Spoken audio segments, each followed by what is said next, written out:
네, 시편 118편은 예수님이 십자가 처형을 며칠 앞두고 그 주 월요일 날 이제 당나귀 새끼를 타고 예루살렘에 입성했을 때 예수 믿는 제자들의 무리가 이제 예수님 입성하시는 걸 보고 이제 인용했던 환호하면서 인용했던 그 구절들이 있는 시입니다.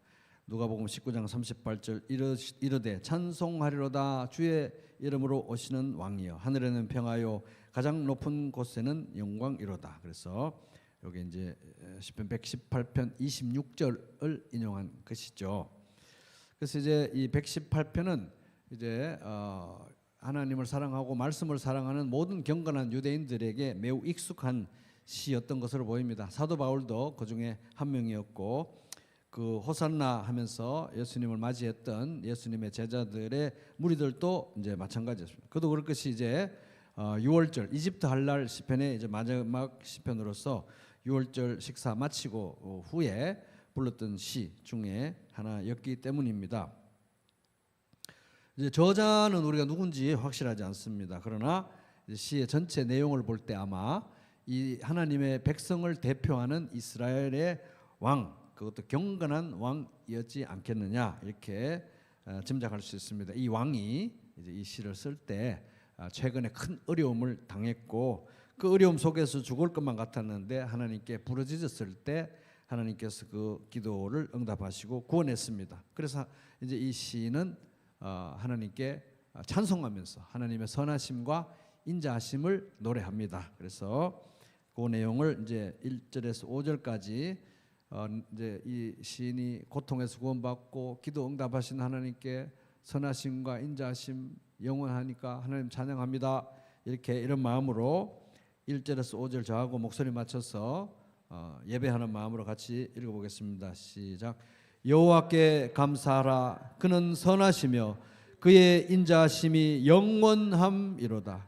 이제 이스라엘은 말하기를 그의 인자하심이 영원하다 할지로다. 이제 아론의 집은 말하기를 그의 인자하심이 영원하다 할지로다. 이제 여호와를 경외하는 자는 말하기를 그의 인자하심이 영원하다 할지로다. 내가 고통 중에 여호와께 부르짖었더니 여호와께서 응답하시고 나를 넓은 곳에 세우셨도다. 아멘. 그렇게 막 노래하는 겁니다. 나 혼자 찬양하는 게 아니고 모든 사람들이 다 찬양해야 마땅한 하나님입니다. 6절 이제 6절은 이제 6절부터 나오는 내용을 보면 이 시에서 말하는 사람 시의 화자가 하나님에 대해서 어떤 신앙을 가졌는지 이제 보여줍니다. 6절 같이 읽습니다. 시작. 여호와는 내 편이시라. 내가 두려워하지 아니하리니 사람이 내게 어찌할까. 그래서 하나님의 사랑과 하나님의 언약과 하나님의 부르심과 하나님의 변하지 않는 사랑과 선하심이 자기를 붙들고 있다는 확신 가운데 하나님이 내 편인데 사람이 어떻게 하겠느냐. 그래서 이 6절을 보면은 이제 신약 시대에 와서 사도 바울이나 또 히브리서를 썼던 저자가 이 시편 118편을 어떤 식으로 읽고 어떤 마음으로 읽고 어떻게 적용하고 살았는지 이제 우리가 힌트를 얻을 수 있는 한 2000년 전 사람들이 이 시편 118편을 어떻게 봤는지를 우리가 엿볼 수 있는 거예요. 그래서 사도 바울 같은 경우는 이제 6절을 어떻게 인용했냐면 하나님은 우리를 부르시고 또 우리를 미리 아시고 정하시고 부르시고 그의 아들 그 예수 그리스도의 그 보혈로 인해서 우리를 씻기시고 오직 은혜로 오직 믿음으로 우리를 의롭게 하시고 이미 또 예수 안에서 우리를 영원하게 하시는 이 여정이 하나님께서 다 작정하신 대로 이루어질 것인데 이 일은 아무리 생각해도 신기하다. 왜? 나는 약하고 나는 너무 악하기 때문에. 그런데 어떻게 이런 일이 있을 것인가? 여호와는 내 편이시라. 내가 두려워하지 아니하리니 사람이 내게 어찌하겠냐. 예수 안에 있는 나에게 무슨 사람이 내게 어찌하겠냐 하는 것입니다. 또 히브리서 저자는 이 시편 116편 읽으면서 특별히 6절에 팍 꽂혔나 봐요. 6절에. 그래서 이 유대인이면서 예수 믿는 성도들이 얼마나 고달팠습니까? 그 당시에 2중 3중고를 겪고 있었는데 그들에게 여러분 그들은 이제 막 이제 예수 그만 믿어야 되나? 이제 더 이상 안 될 것 같아. 이렇게 왔다 갔다 하는 그런 사람들에게 그러지 마시고 예수 그리스도가 어떤 분인지 다시 생각하십시오. 예수 그리스도는 천사 당신들이 그렇게 대단하게 생각하는 천사들하고 비교도 안 됩니다. 모세하고도 비교도 안 됩니다. 예수 그리스도는 성육신하신 하나님이십니다. 예수를 깊이 생각하시고 목숨을 걸고 예수 안에서 주어진 믿음의 경주를 달려가십시오. 이렇게 하면서 그렇게 하나님 나라 의를 구할 때 여러분의 현실적인 필요도 다 채워주실 것입니다. 그러면서 인용한 구절이 여호와는 내 편이시라 내가 두려워하지 아니하리니 사람이 내게 어찌할까. 이게 히브리서 저자가 시편 118편을 이해했던 방식인 것입니다. 그래서 이제 우리 시편 118편 쭉 지금까지 봤지만은 이 시에서 말하고 있는 사람 화자는 이제 이스라엘의 어떤 경건한 왕 정도 되었을 것으로 보입니다. 이제 이 시에서 특별히 나라고 이야기하는 사람은 이스라엘의 어떤 경건한 왕이었을 거로 보이고, 그러나 그가 말하고 이 시에서 말하는 전체 내용은 그 사람 한 명에게서만 다 성취됐다고 말할 수 없는 그 선을 넘어가는 내용들이 있어요. 그러니까 보니까 이는 장차 오실 예수 그리스도의 모형이고 그림자예요. 이 시를 지은 왕도 장차 오실 예수 그리스도의 모형이고 그림자구나. 그래서 예수 안에서만 온전히 성취될 수 있구나 하는 것입니다. 그래서 이제 이어서 계속 나오는 내용은 26절에 보면 이 왕을 뭐라고 부르냐 하면 주의 이름으로 오시는 왕이요 찬송하리로다 주의 이름으로 오시는 왕이라고 이제 부르고 있는데, 그 사람이 이제 1차적으로는 이 시의 저자, 궁극적으로는 예수 그리스도. 이 주의 이름으로 여호와의 이름으로 오시는 왕이 하나님 아버지에 대해서 어떤 태도를 가졌는지를 이제 엿볼 수 있는 그런 내용입니다. 사실 뭐 26절처럼 아예 명백하게 신약에 인용됐기 때문에 이게 메시아이신 예수 그리스도에게 성취되었구나, 건축자의 버린 돌이 모퉁이의 머릿돌이 됐구나, 이런 구절처럼 확실하게 인용된 구절들이 있기 때문에 이게 메시아의 예수님을 가리키고 예수님에게서 성취됐다는 걸 알 수 있지만, 그 이외의 구절들도 이렇게 구약의 여러 시편과 다른 말씀들을 이렇게 많이 읽은 저자들이 어떤 성경을 읽었다고 하면 이거 그거 같은데 이렇게 계속해서 뭔가 이렇게 떠올리게 하는 그런 부분들이 있는 거예요. 그래서 이게 성경이 긴 시간을 통해서 여러 명의 저자들을 통해서 기록됐잖아요. 근데 그걸 보면 이제 그 긴 시간 동안 여러 명의 저자가 성경을 쓸 때 서로 관련성을 가지고 쓴 거예요. 그래서 이제 여기 있는 내용들을 보면 이건 저기에 나오던 내용, 이렇게 뭔가 기억나게 하는 그런 부분들이 있다는 거예요. 그래서 그런 것들을 볼 때 이거는 주의 이름으로 오시는 왕이요, 이 경건한 왕, 그리고 장차 궁극적으로 예수 그리스도가 하나님 아버지에 대해서 어떤 태도를 가졌는지를 보여준다고 우리가 해석할 수 있는 거예요. 그래서 7절을 보면 여호와께서 내 편이 되사 나를 돕는 자들 중에 계시니 그러므로 나를 미워하는 자들에게 보응하시는 것을 내가 보리로다. 이 1차적인 이 경건한 왕은 하나님이 심판자라는 사실에 대해서 얘기하고 자기 믿음을 고백하는 거잖아요. 그런데 우리가 신약에 오면 정차 진짜 주의 이름으로 오시는 왕, 그분이 산자와 죽은 자를 심판하실 분으로 하나님께서 세우셨다는 거 우리가 알 수 있습니다.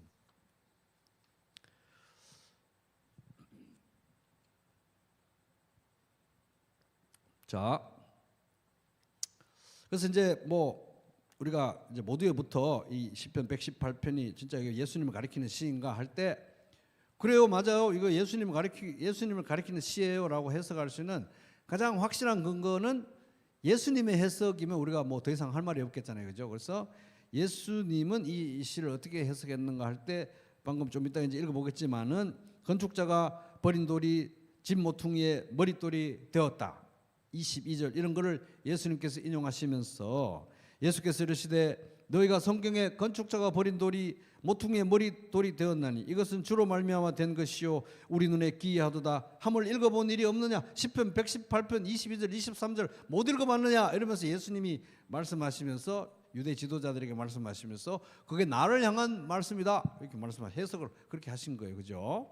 그리고 또 누가복음에 찬송하리로다 주의 이름으로 오시는 자요 주의 이름으로 오시는 왕이요, 이 말씀도 예수님께서 인용하시면서 이거 이제 나중에는 이제 예루살렘 입성하실 때 예수 제자들의 무리가 막 부르긴 했지만 예수님은 누가복음 13장 35절 같은 데 인용하시면서 이거 예수님의 공생의 1차 마지막적으로 오신 초림 때 다 완성되는 게 아니고 장차 재림하실 때 그때야 진짜 완전히 완성될 것이다라고 인용하십니다. 그러면서 보라 너희 집이 예루살렘이 황폐하여 버림받으리라. 내가 너희에게 이르노니 너희가 주의 이름으로 오시는 이를 찬송하리로다 할 때까지는 나를 보지 못하리라. 누가복음 13장 35절. 제가 이런 말씀 드리는 거는 이제 시편 118편이 예수님에 관한 것이고 예수님을 가리키고 있다는 가장 확실한 근거는 예수님이 이 시편 118편을 어떻게 읽고 해석하셨는지를 보면 또 제일 확실하게 알 수 있는 거예요. 바울, 히브리서 저자, 예수님 자신, 예수님을 맞이했던 제자들의 무리 다 그렇게 보고 있는 것입니다. 그죠? 그래서 이제 주의 이름으로 오시는 왕, 이분이 하나님 아버지를 향해서 어떤 태도를 가지고 있는가? 8절 9절 같이 읽어보겠습니다. 시작. 여호와께 피하는 것이 사람을 신뢰하는 것보다 나으며 여호와께 피하는 것이 고관들을 신뢰하는 것보다 낫도다. 그래서 하나님을 굉장히 의지하는 왕이 이 시를 쓴 1차 저자, 이 사람도 하나님을 굉장히 의지하는데 이 사람이 모형으로 가리키고 있는 예수 그리스도도 사실은 누구보다도 하나님 아버지를 의지하는 분이셨다는 것입니다. 그리고 이어지는 10절부터는 여호와의 이름으로가 엄청 강조됩니다. 그래서 실제로 나중에 26절에 보면 여호와의 이름으로 오시는 왕이요, 주의 이름으로 오시는 왕이 이렇게 되어 있는데 그 주의 이름으로 여기 1차적으로 이 시를 쓴 왕에 관해서 볼 때는 여호와의 이름으로 오시는 왕이요, 주의 이름으로 오시는 왕이요, 이거는 이제 여호와의 이름을 의지하고 여호와의 이름을 붙들고 여호와의 이름을 믿는 왕이라는 의미가 되지만 궁극적으로 예수 그리스도에게 적용될 때는 여호와의 이름을 의지하고 여호와의 이름을 붙들고 믿는 것도 사실인데 그분이 여호와라고 불릴 자격이 있는, 아버지 하나님과는 구분되지만 그분도 하나님이신 성육신 하신 하나님, 도마가 나의 여호와요 나의 하나님이라고 고백한 분이라는 걸 우리가 볼 수가 있다는 거예요. 그래서 여호와의 이름으로라는 요 이제 문구가 굉장히 중요한 겁니다. 그래서 여호와의 이름을 의지한다는 뜻도 되지만 진짜 궁극적으로 예수님한테 해당되면 본인이 여호와의 이름으로 진짜 오시는 거예요. 여호와, 성부, 성자, 성령, 하나님, 삼위일체 하나님 중에 한 위격이시라는 겁니다. 자, 10절, 11절 같이 읽겠습니다. 시작. 뭇 나라가 나를 에워쌌으니 내가 여호와의 이름으로 그들을 끊으리로다. 그들이 나를 에워쌌으니 내가 여호와의 이름으로 그들을 끊으리로다. 이렇게 이 사람이, 이 왕이 사실은 1차적으로 볼 때 이렇게 승리한 거예요. 여호와의 이름을 붙들고 여호와의 이름을 의지하고 여호와께 기도하고 해서 승리한 겁니다. 그러나 이것이 궁극적으로 예수 그리스도에게서 성취되는 것입니다. 자, 12절 13절입니다. 12절 13 14절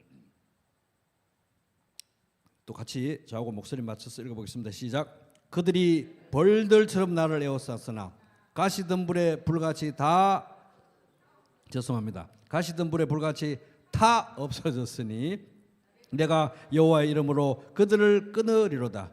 너는 나를 밀쳐 넘어뜨리려 하였으나 여호와께서는 나를 도우셨도다. 여호와는 나의 능력과 찬송이시요 또 나의 구원이 되셨도다. 그래서 이런 왕이 있으면 얼마나 좋았겠습니까? 이스라엘 역사에 이런 왕 몇 명 안 됐거든요. 이렇게 하라고 왕을 세웠는데 이런 왕이 북왕국 남왕국 통틀어 가지고 북왕국에는 거의 뭐 볼 수가 없었고 남왕국에도 진짜 손꼽힐 정도로 이런 왕이 있으면 얼마나 좋겠습니까? 근데 장차 오실 예수님은 이런 왕이시다는 겁니다.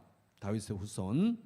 그래서 이 왕도 그랬지만 진짜 장차 주의 이름으로 오실 예수 그리스도는 그 자신이 성육신 하신 하나님이시면서 그 누구보다도 아버지 하나님께 의지하고 신뢰하고 부르짖고 매달리고 했다는 것입니다. 히브리서 5장 7절 그는 육체에 계실 때 자기를 죽음에서 능히 구원하실 이에게 심한 통곡과 눈물로 간구와 소원을 올렸고 그의 경건하심으로 말미암아 들으심을 얻었느니라. 이렇게 쫙 이제 지금까지 노래하니까 이제 이 시가 굉장히 신기한 거예요. 그래서 이게 이 시를 이제 시에서 나라고 말하고 있는 화자는 경건한 왕. 근데 또 여기 보면은 군데군데 이렇게 이거 뭐 코러스 넣는 사람들은 또 이 사람은 아니에요. 아마 이제 이 왕을 바라보고 있는 백성들인 거예요, 그죠? 그래서 왕도 말하고 백성들도 노래하고 이런 게 이제 시 안에 있는 겁니다. 그래서 이게 몇 겹이 되는 거예요. 몇 겹이 보세요. 이 시를 지은 왕이 자기가 고난 중에 있다가 전쟁 중에서 죽을 뻔하다가 하나님께 기도하고 살았습니다. 그래가지고 나 이제 내 기도를 들으신 하나님 너무 감사해요. 이렇게 이제 시를 쓰는 거예요. 근데 시를 쓰는데 혼자 독백하는 것만으로만 쓴 게 아니라 자기가 그렇게 고백하는데 또 옆에 화음을 코러스를 넣을 수 있는 그런 내용으로 우리라는 주어를 가지고 이제 백성들이 함께 이렇게 노래에 이렇게 화답할 수 있는 부분을 넣는 거예요, 이 노래에. 그러면 이제 그런 간정을 했을 때 백성들이 그렇게 반응했고 그걸 다 종합적으로 이렇게 썼을 수도 있겠죠. 근데 이제 그렇게 쓴 단계가 있고 이제 그것이 실제로 이스라엘 역사에서 어떤 유대인들의 명절 유월절이나 아니면 초막절이나 이런 걸 이제 나중에는 상황이 안 좋을 때는 바벨론 갔을 때는 각각 집에서 이렇게 했지만 이 나라가 괜찮을 때는 그래도 국가적으로 막 예루살렘에 다 모여가지고 명절 지켰을 거 아닙니까, 그죠? 그러면 이제 그런 상황에서 이 노래를 불렀다고 생각하면은 이 묘한 상황이 되는 거예요. 그러면 이제 이 왕의 목소리를 대변하는 어떤 사람이 이제 솔로로 촥 이런 걸 불러요. 그러면 이제 또 어떤 한 무리가 옆에서 코러스를 확 넣는 거예요. 그럼 이제 나중에 가다 보면 이제 이 장소가 한 3군데가 되는 그런 이렇게 이 노래 자체를 이렇게 구현해내는 이 노래 자체를 불러서 구현해내는 그런 그 모양새가 있어요. 그러니까 이게 시를 지을 때 또 이 시를 노래할 때 나라가 괜찮을 때 그리고 이제 나라가 망해가지고 다 뿔뿔이 흩어져서 바벨론 같은 데를 다 끌려갔을 때 초라하게 유월절 지키면서 집에서 가족끼리 부를 때 그리고 어떤 개인이 이걸 붙들고 간절히 노래할 때 이런 상황들을 생각하면은 이 의미가 굉장히 이 레이어가 이게 층이 여러 층이 되면서 굉장하게 의미가 살아난다. 왜? 근데 이제 그렇게 하다가 신약에 와서 예수님한테서 이루어지고 이 신약의 백성들과 그 신약의 제자들과 그 이후에 예수 믿는 사람들은 그 모든 것을 통합해서 예수 안에서 이 노래를 부르는 거잖아요. 그러니까 이게 엄청나게 풍성한 노래가 되는 거예요, 이 노래가. 자, 그래서 코러스 넣습니다. 15, 16절 코러스 같이 읽어보겠습니다. 시작. 의인들의 장막에는 기쁜 소리, 구원의 소리가 있으며 여호와의 오른손이 권능을 베푸시며 여호와의 오른손이 높이 들렸으며 여호와의 오른손이 권능을 베푸시는도다. 왕이 그렇게 막 하나님이 도우셨어요. 다 하나님이 하셨어요. 여호와의 이름으로 해서 하니까 백성들도 전부 여호와의 오른손이 구원했다고 막 이렇게 하나님만 막 높이는 거예요. 지금 이 상황에서 왕을 높이는 게 아니라 여호와 하나님의 이름을 높이는 것입니다. 자, 17절 같이 읽습니다. 시작. 내가 죽지 않고 살았어. 여호와께서 하시는 일을 선포하리로다. 이거 이제 요거 딱 보면 시편 22편에도 이 비슷한 거 있는데 시편 22편 22절 내가 주의 이름을 형제에게 선포하고 회중 가운데서 주를 찬송하리다. 이건 또 나중에 이거 히브리서 2장에 인용됐는데 이런 식으로 가는 거예요. 이런 식으로. 그죠? 자, 18절 같이 읽겠습니다. 시작. 여호와께서 나를 심히 경책하셨어도 죽음에는 넘기지 아니하셨도다. 이제 이걸 이제 보면은 이제 신약의 우리 성도들은 예수님도 이렇게 비슷하게 얘기하셨는데 누가복음 23장 46절 예수께서 큰 소리로 불러 이르시되 아버지 내 영혼을 아버지 손에 부탁하나이다 하고 이 말씀을 하신 후 숨지시니라. 극단적으로 가장 궁극적으로 하나님을 이렇게 의지하신 것입니다.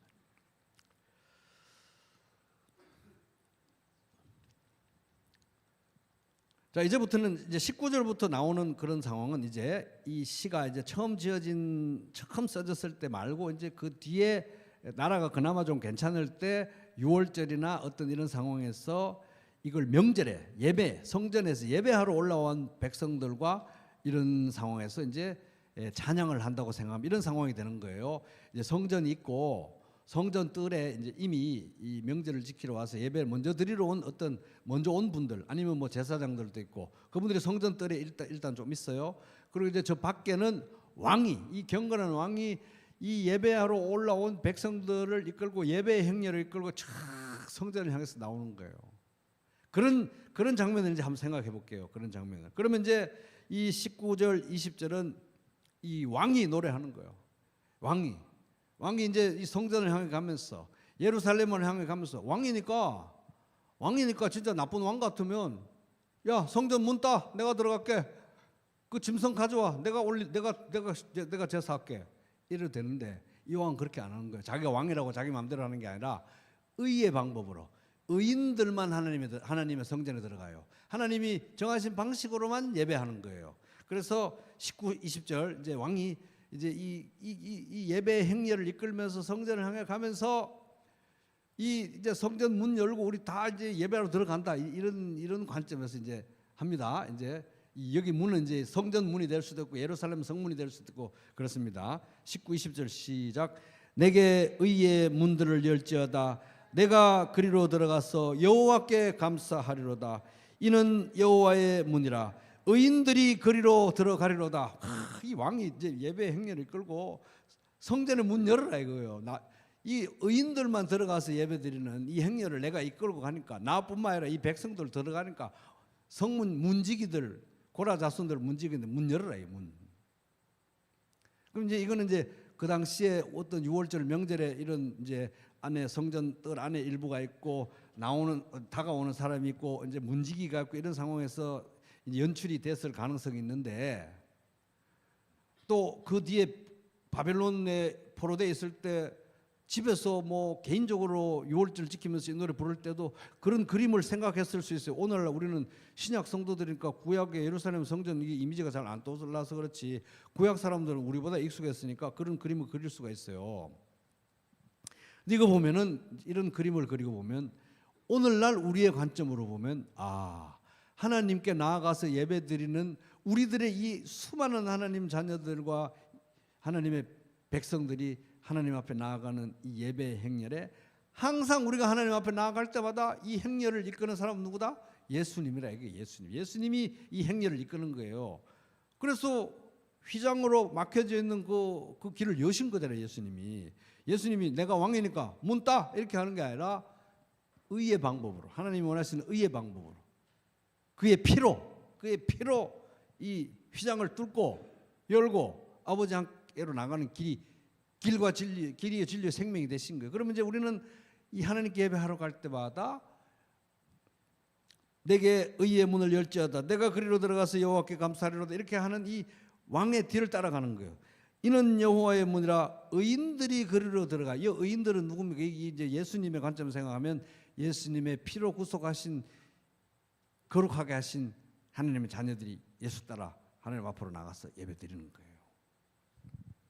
그러니까 이제 이런 말씀은 이제 신약에 오면은 내가 곧 길이요 진리요 생명이니 나로 말미암지 않고는 아버지께로 올 자가 없다 이렇게 말씀하셨고 내가 문이니 누구든지 나로 말미암아 들어가면 구원을 받고 또 들어가며 나오며 꼴을 얻으리라 그런 의미가 되는 것입니다.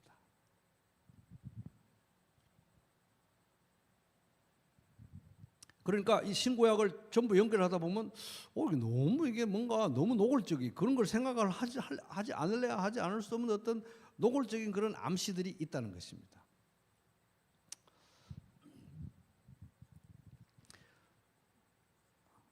그래서 이런 것만 또 연구하는 사람들이 있어요. 얼루전이라고 하는데 이 본문들이 명백하게는 뭔가를 말을 하지 않지만 너무 노골적으로 뭔가를 암시하는 거예요. 암시. 그래서 성경과 성경 사이에 그런 깊은 연관성을 또 살피는 분들도 있습니다.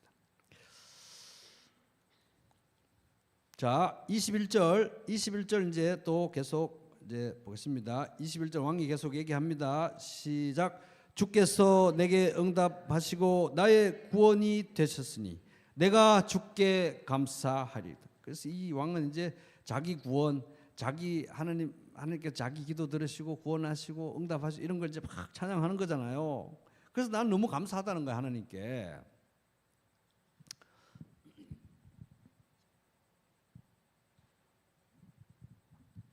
근데 이제 그거 보면 참 신기한 게 21절에 보면은 주께서 내게 응답하시고 나에게 구원을 주셨다 이렇게 말하는 게 아니라 나의 구원이 됐을 때 그잖아요, 그죠? 그래서 하나님은 우리에게 구원을 주시기도 하는 분이지만 우리에게 구원 자체가 되는 분이세요. 그래서 하나님은 우리에게 의를 주시기도 하시는 분이시지만 우리에게 의 자체가 되는 분이시기도 합니다. 그래서 예수님은 우리에게 의도 되고 지혜도 되고 생명도 되고 구원도 되고, 그러니까 구원을 주시는데 구원 자체가 되는 거예요. 그래서 궁극적으로 우리의 구원은 예수 그리스도, 궁극적으로 우리 구원은 하나님 자신이 되는 거예요. 하나님 자신. 왜냐하면 예수님도 하나님이시잖아요, 그죠?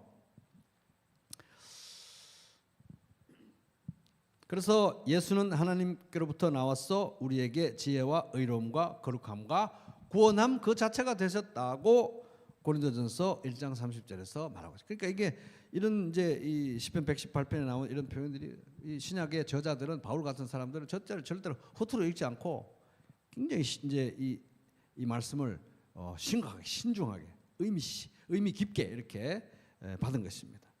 그렇게 이제 21절 보면 이 왕이 너무 기뻐가지고 주의 구원을 기뻐하면서 주님이 나의 응답하셨고 나에게 구원이 되셨고 그래서 난 너무너무 주께 감사한다. 근데 이제 남이 다른 사람이 기뻐하고 막 좋아하고 나 기도 이렇게 응답해가지고 너무너무 좋아요. 그렇게 할 때 우리 성도들끼리도 나 기도 응답 이렇게 받았어. 너무너무 행복하고 어떻게 이렇게 일이 잘 됐는지 막 이렇게 할 때 계속 그걸 좋아해 주기 쉽지 않죠. 안 그래요? 난 형제님 너무 잘 되셔가지고 나 진짜 이번에 막 하나님 찬양하고 막 너무너무 기쁩니다. 형제님 하나님 잘 돼가 나는 막 너무너무 기뻐요. 계속 형제님 잘 되신 것 때문에 나는 계속 이게 찬양의 제목입니다. 이거 좀 쉽지가 않은데, 이거 좀 쉽지가 않잖아요, 그죠? 근데 이제 21절에 보면 왕이 주께서 내게 응답하시고 나의 구원이 되셨으니 내가 주께 감사하리다 했는데 이제 22절부터는 그것에 대해서 백성들이 너무 기뻐하는 거예요. 하나님이 당신의 기도 응답하시고 하나님이 당신을 일으키시고 하나님 당신 구원하셔서 너무너무 기쁘고 그게 우리의 영원한 찬양의 제목입니다. 이렇게 지금부터 나오는 거예요. 희한하죠. 이건 진짜 아무한테나 되는 게 아닌 거예요. 진짜 나를 사랑하고 진짜 나를 위해서 모든 것을 바친 대상에게만 할 수 있는 것입니다. 안 그렇습니까? 그잖아요. 그래서 보세요. 이제 백성들이 이제 또 코러스 넣습니다. 그 왕의 감사에 대해서 이제 화답합니다. 22, 23 시작. 건축자가 버린 돌이 집 모퉁이의 머릿돌이 되었나니 이는 여호와께서 행하신 것이요 우리 눈에 기이한 바로다. 이러면서 막 노래하는 거예요. 와, 우리 왕이 정말 죽을 줄 알았는데, 정말 끝난 줄 알았는데, 우리 왕 끝난 줄 알았는데, 정말 뭐 건축 이제 공사 현장을 비유로 하면 이 집 짓는 사람들이 어떤 이 돌은 안 되나 봐. 돌 버려가지고 이제 쓸모도 없는 돌로 이제 그의 인생 끝난 줄 알았는데 하나님께서 너무너무 놀라운 일을 행하셔가지고 그 버린 돌을 가져와 이래가지고 딱 이쪽으로 뽑고 저쪽으로 뽑고 딱 가운데 기초에 제일 중요한 모퉁이의 머릿돌로 삼았으니 이게 보통 일이냐. 하나님이 너무너무 귀한 일을 행하시고 그래서 너무너무 감사하고 그래서 우리는 찬양할 수밖에 없다. 22, 23절 노래하는 거예요. 이 사람들이 이 왕의 구원에 대해서. 이는 여호와께서 행하신 일이요 우리 눈에 너무 기이한 일이다. 이상한 일이야. 정말 이상한 일이 이게 아니라 어떻게 이렇게 기이한 일이 일어나니 너무너무 감사하다. 이런 어조인 것입니다.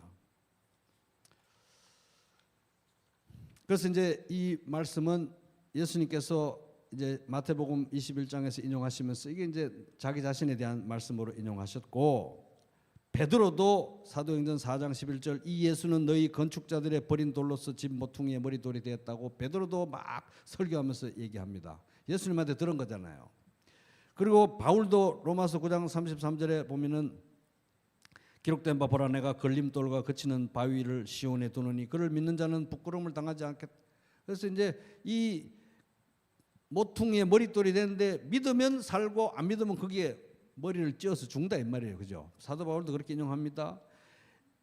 또 사도 바울은 에베소서 2장 20절 너희는 사도들과 선지자들의 터 위에 세우심을 입은 자라 그리스도 예수께서 친히 모퉁이 돌이 되셨느니라 이 말씀 인용하면서 교회가 바로 예수님의 그 터 위에 예수님의 그 모퉁이 돌 대심에 예수님을 머리로 하는 그 예수님의 몸이 됐다.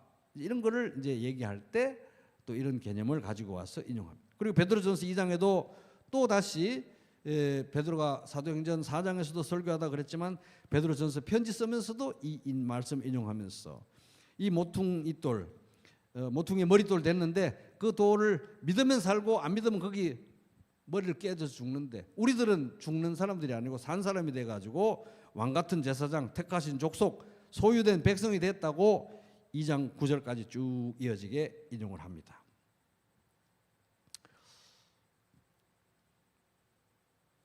그러면서 백성이 또 이제 또 계속 기뻐합니다. 백성이 얼마나 기뻐하는지 봅니다. 왕의 구원을.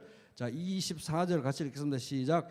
이 날은 여호와께서 정하신 것이라 이 날에 우리가 즐거워하고 기뻐하리라. 왕의 구원, 왕의 기도, 왕이 기도 응답 받은 거, 왕을 살려주신 거 너무너무 기뻐가지고 즐거워하고 기뻐하리라. 이 날 오늘 여기 이렇게 와서 하나님 앞에 예배드리고 이 죽었다가 살아난 이 왕이 우리 행렬 예배자들의 행렬을 이끌고 와서 하나님 앞에 예배드리는 이 날이 이게 보통 기쁜 일인가 막 찬양하는 거예요. 그래가지고 이제 이 24절은 교회 역사상으로 볼 때 이 날은 여호와께서 정하신 것이라 이 날에 우리가 즐거워하고 기뻐하리라. 우리가 매주 이렇게 하고 있잖아요, 그죠? 예수님의 부활, 하나님이 예수님의 기도 응답하시고 그를 살려주시고 부활시키신 것을 기뻐하면서 매주 이 날은 여호와께서 정했다, 만드셨다는 이 날은 여호와께서 만드신 것이라, 지으신 것이다. 이 날에 우리가 즐거워하고 기뻐할. 자, 다시 한번 24절 시작. 이 날은 여호와께서 정하신 것이라 이 날에 우리가 즐거워하고 기뻐하리로다. 이렇게 막 기뻐하는 거예요. 그래서 왕의 승리를 막 기뻐하는 것입니다. 왕의 승리를. 그래서 우리가 주일날 모여서 예배 드릴 때 예수님의 고난을 기억하면서도 감사하지만 예수님께서 그를 부활시킨 것은 왕의 승리잖아요. 왕의 승리. 이거 지금 그런 정신으로 우리가 기뻐하고 있는 거예요.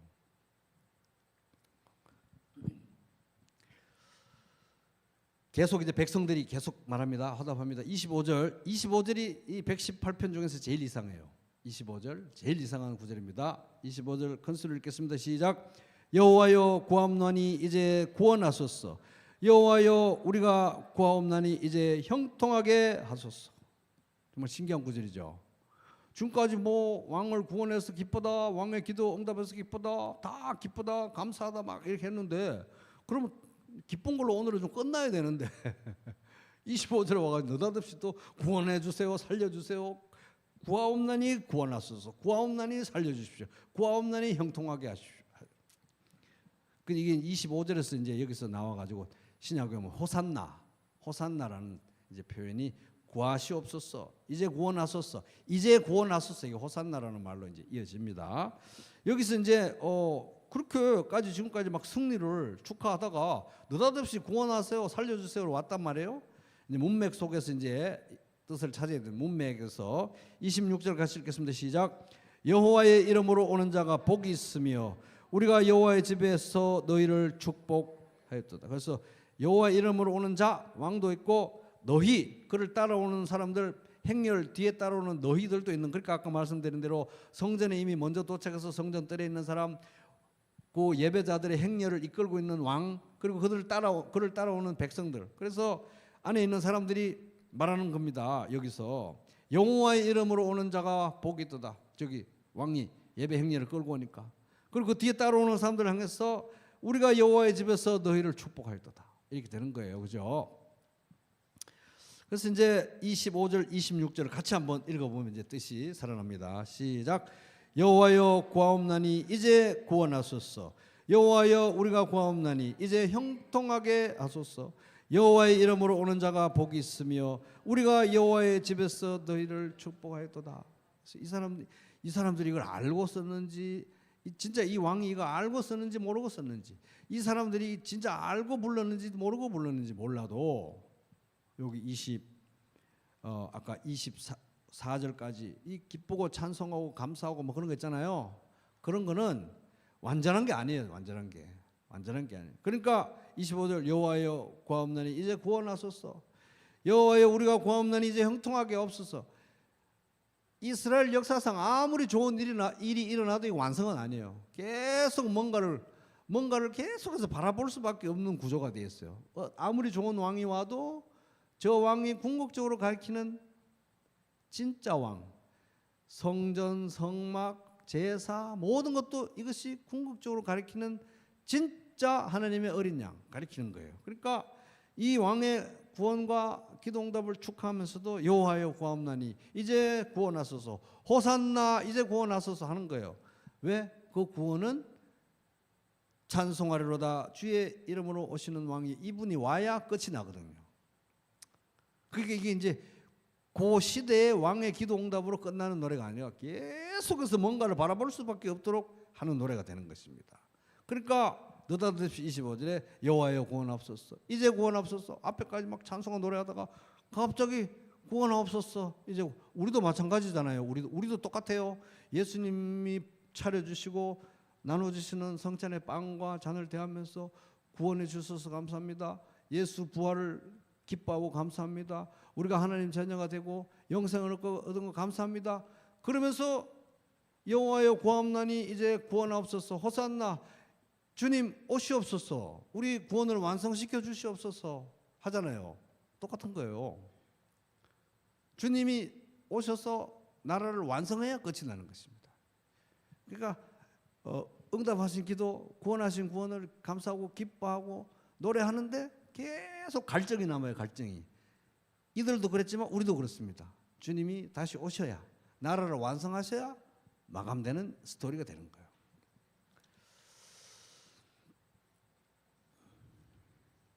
그래서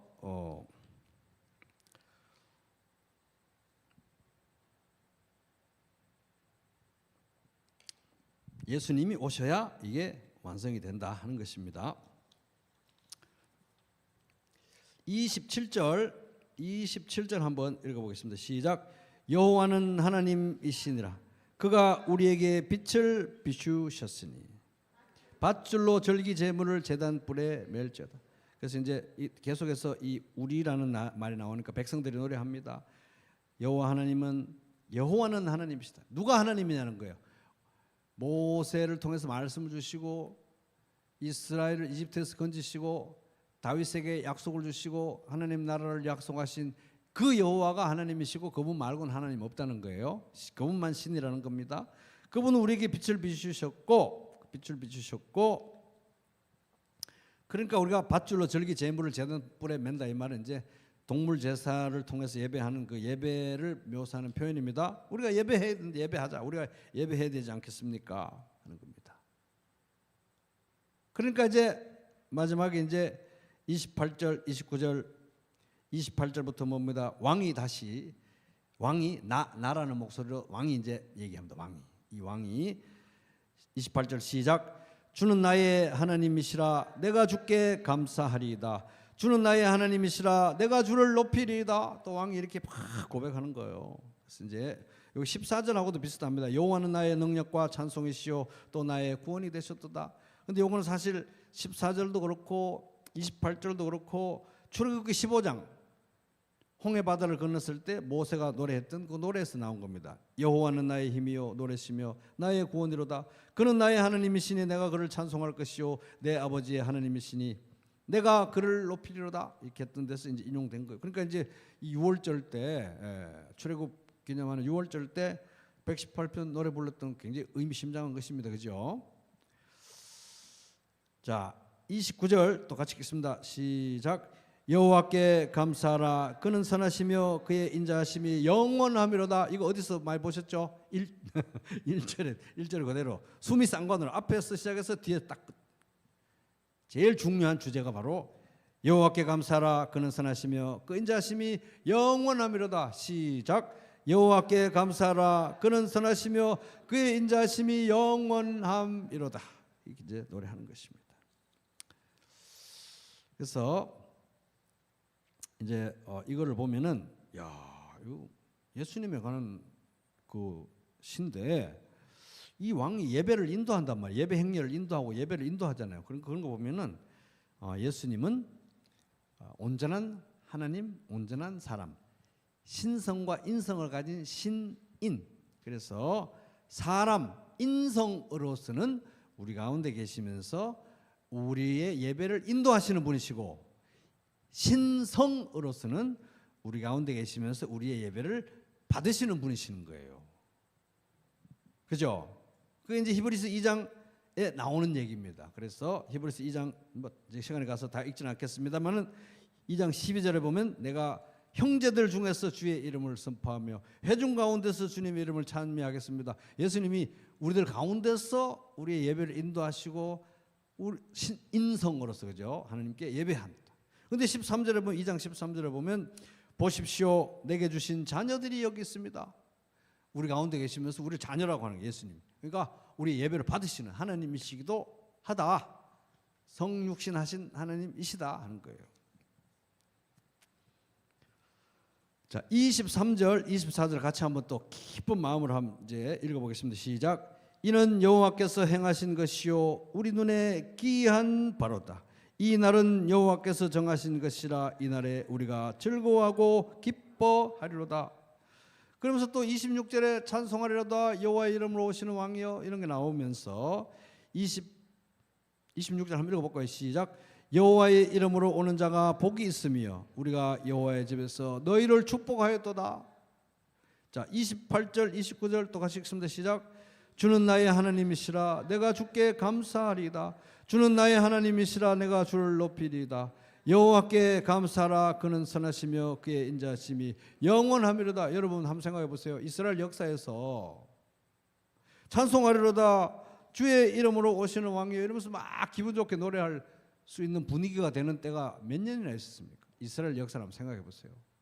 구약을 읽으면서 이스라엘 역사에서 이 날은 여호와께서 정하신 것이라 이 날에 우리가 여호와를 기뻐하고 즐거워하리로다. 이는 여호와께서 행하신 것이 우리 눈에 기이한 것이로다. 이렇게 분위기 좋게 노래할 만한 횟수가 몇 횟수나 됐겠습니까? 이스라엘 역사 속에서. 이스라엘 역사 속에서. 그죠? 그러면서 끝에도 끝까지 가가지고 주는 나의 하나님이시라 내가 주께 감사하리다. 주는 나의 하나님이시라 내가 주를 높이리다. 여호와께 감사하라. 그는 선하시고 그 인자심이 영원하미로다. 이렇게 끝납니다. 이렇게 노래할 만한 분위기가 되는 때가 몇 날이나 있었겠습니까? 그런데 이 바벨론 포로로 끌려갔을 때 고라자손 같은 그런 사람들은 줄기차게 이런 노래들을 불렀어요. 줄기차게. 그리고 실제로 또 예수님 당시에도 로마 식민자 아래 있죠. 뭐 바리새인, 사두개인, 뭐 온갖 그런 인들이 막 또 자기 동족을 괴롭히죠. 그 고달픈 인생 속에서 유월절 그거 뭐 지킬 때 쫙 지키면서 이 시를 가지고 찬송하리로다. 주의 이름으로 오시는 자요. 그의 선하심과 인자심이 영원합니다. 이렇게 노래 부를 때 그 어떤 마음으로 불렀을까요, 진짜? 그러니까 이게 우리가 시가 처음 썼을 때 하고, 그 다음에 그것을 나라가 괜찮을 때 예배했을 때, 이 구현했을 때 하고, 또 안 좋을 때 바벨론 포로 같은 데 끌려갔을 때 집집마다 유월절 지키면서 불렀던 상황하고, 예수 그리스도가 오시기 임박한 상황에서 이 노래 불렀을 때 하고, 진짜 예수님을 왔을 때 그 예루살렘으로 입성하실 그날 불렀을 때 하고, 그 노래 부를 때는 뭔가 다 된 줄 알았잖아요. 된 줄 알았는데 그 주 금요일 날 십자가 못 박고 죽어요, 예수님이. 그들이 받았을 정신적 충격하고, 그리고 3일 뒤에 부활했어요. 그리고 또 그 뒤에 성령이 왔어요. 교회가 만들어졌습니다. 예수님은 눈에 안 보여요. 이제 성령이 우리 안에 계세요. 그때 또 이 노래를 불렀을 때는 어떤 기분이었겠냐는 것입니다. 그러니까 이 시는 118편은 엄청난 도전을 우리한테 주는 거예요. 이걸 보면은, 이게 이제 우리가 하나님을 찬양하고 하나님께 감사하고 기뻐하는 연습을 해야 되겠구나. 그걸 이제 우리에게 도전을 주는 것입니다. 왜냐하면 계속 이걸 가지고 이 날은 여호와께서 정하신 것이라 이 날에 우리가 즐거워하고 기뻐하리로다. 적어도 이 노래 부를 때는 그렇게 했거든요. 그래서 우리는 매주 주일날 와서 예배드릴 때 성찬상 앞에 앉아가지고 주님께서 정하신 날인데 하나님께서 왕을 살리신 날인데 이 날은 여호와께서 정하신 것이라 이 날에 우리가 즐거워하고 기뻐하리라. 기뻐하다 보면 오늘 내가 주일날 교회 와서 기뻐하다 보면 뭐 세상이 무너질 것 같은 그런 막 내가 잠시 기뻐할 동안에 내 인생이 망하면 어떡하지 이런 내가 안 기뻐하고 정신 똑똑히 차리고 있어야 내 인생이 계속 유지가 될 것 같은 내가 방심하고 하나님 안에서 기뻐하면 내 인생이 무너질 것 같은 막 그런 두려움이 여러분 혹시 없으십니까? 그런 거 없으시면 마음껏 기뻐해야 되는 거잖아요. 그죠? 적어도 예배 드릴 때만은 그죠? 보라 이 날은 여호와께서 정하신 것이라 이 날에 우리가 즐거워하고 기뻐하리라. 바벨론 포로들도 이 노래를 가지고 예수님도 아직 오지도 않았는데 불렀습니다. 그러니까 이제 오실 왕에 대해서 기대를 가지고 기뻐하고 감사하는 기쁨의 훈련. 그리고 여호와의 이름으로 오시는 자가 여호와의 이름으로 오시는 왕이요 그게 우리가 찬송하리로다. 그가 복되신 분이다. 이건 이제 그들도 소망 가운데 이 노래 부른 거잖아요. 우리는 이미 이 왕을 봤습니다. 봤기 때문에 우리는 더더욱더 찬송하리로다 주의 이름으로 오시는 왕이요 하면서 그가 다시 오실 것을 적어도 바벨론 시대 이 시편 118편을 불렀던 성도들보다는 더 치열한 즐거움과 소망 가운데 이 노래를 불러야 될 줄로 믿습니다. 그래서 여러분 찬송하리로다 주의 이름으로 오시는 왕이요 시편 118편의 정신으로 또 기쁨과 감사를 훈련하고 연습하면서 예비군 훈련하듯이 훈련하면서 예수님의 오신 날을 기다리고 마라나타 주의 오시옵소서 속히 오시옵소서 찬송하리로다 주의 이름으로 다시 오실 왕이시여 이렇게 기다리고 고백하고 찬송하는 성도의 삶 되시기를 주님의 이름으로 축복합니다.